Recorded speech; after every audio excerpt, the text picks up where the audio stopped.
How does government spending cause a budget deficit? Imagine a government as a household trying to balance its checkbook. If it spends more money than it earns, it ends up with a debt. That's exactly what a budget deficit is. When a government spends more than it collects in taxes and other income during a specific period, usually a year, a deficit occurs. Government revenue mainly comes from taxes like income taxes, corporate taxes, and sales taxes. These are the main sources of income that fund public services such as education, healthcare, defense, infrastructure, and social programs.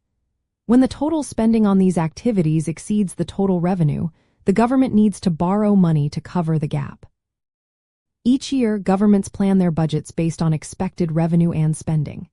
If actual spending goes higher than planned, or if revenue falls short, a deficit happens. For example, during a recession, people and businesses earn less money, so tax revenues drop. At the same time, governments often increase spending to help the economy recover, like boosting unemployment benefits or investing in infrastructure projects. This combination of lower income and higher spending can lead to larger deficits. To pay for these deficits, governments usually borrow money by selling bonds.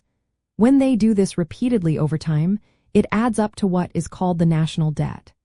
The national debt is the total amount the government owes from all past deficits minus any surpluses.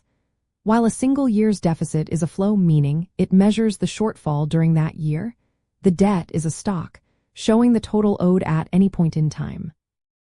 From an economic point of view, government spending can sometimes help during tough times.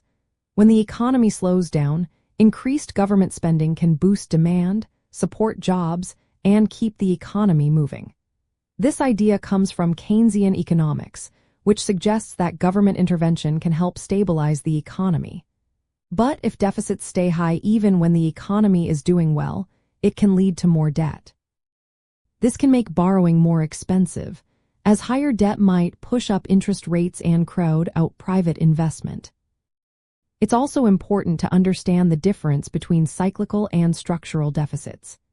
Cyclical deficits happen because of the ups and downs of the business cycle, like during a recession when revenues fall and spending rises.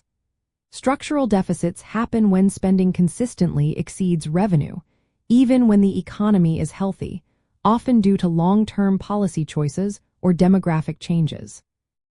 In the end, government spending causes a budget deficit when it exceeds what the government brings in during a specific period.